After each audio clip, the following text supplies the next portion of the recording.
O relator da reforma da Previdência na Comissão de Constituição e Justiça do Senado, Tasso Gereissati, entregou hoje um parecer favorável à proposta. No entanto, sugestões de mudanças foram apresentadas para serem votadas num texto separado. O relatório da reforma da Previdência foi entregue ao presidente do Senado, Davi Alcolumbre, que pretende concluir a tramitação da proposta no início de outubro. Na primeira quinzena de outubro, digamos assim, mas a nossa conta é até dia 10 de outubro estarmos deliberando essa matéria em plenário em segundo turno. A senadora Simone Tebet, que é presidente da Comissão de Constituição e Justiça, também participou da cerimônia.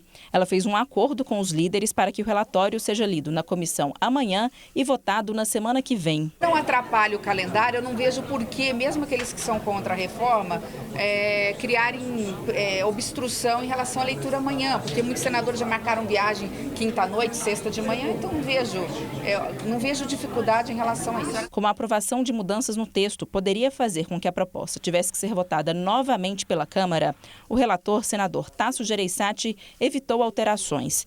Ele propõe a retirada de alguns trechos e as mudanças mais profundas foram sugeridas num anexo, que deve ser destacado da proposta e tramitará paralelamente, como um outro projeto.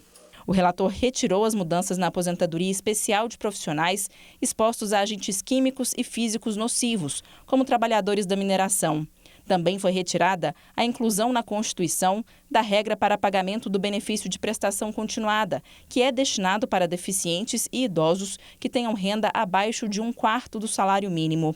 A mudança faria com que pessoas carentes, que têm renda acima do determinado, não pudessem recorrer à justiça para ter direito ao benefício.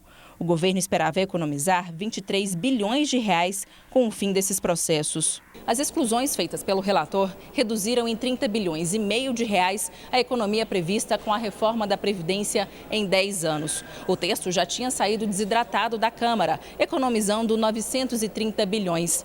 Para evitar mais desfalques, o relator colocou na proposta paralela sugestões que poderiam render 470 bilhões, o que devolveria a economia prevista ao patamar de 1 trilhão e 200 bilhões de reais, que era o desejado inicialmente pelo governo. Para arrecadar mais, o relator sugeriu o fim da isenção da contribuição previdenciária para entidades filantrópicas e sobre exportações rurais. A cobrança seria aplicada gradativamente ao longo de 5 anos e as medidas gerariam uma economia de 60 bilhões de reais cada, ou seja, mais 120 bilhões de reais poderiam entrar no caixa do governo. Nós estamos fazendo isso porque nós não achamos justo nem correto que, por exemplo, uma instituição filantrópica que não é imposto, eu repito e vou repetir novamente, não é imposto, é somente a contribuição previdenciária patronal.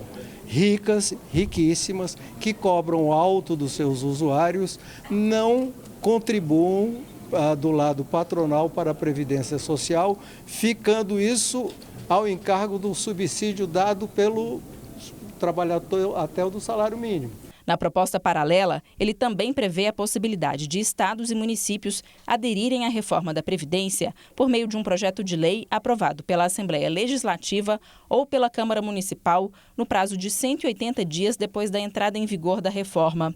Se a aprovação for feita pelos estados, todos os municípios passariam a aderir às novas regras automaticamente. O novo texto ainda prevê a garantia de que a pensão por morte não pode ser menor que um salário mínimo e que o tempo de contribuição do homem será de 15 anos em todos os casos e não só na fase de transição, como está previsto no projeto hoje. Falta a retirada da idade mínima de 20 para 15 anos para todos. Essa é uma reivindicação da maior parte dos trabalhadores e nós temos mais de 50% da população urbana que não consegue se aposentar, mesmo tendo que contribuir por 15 anos.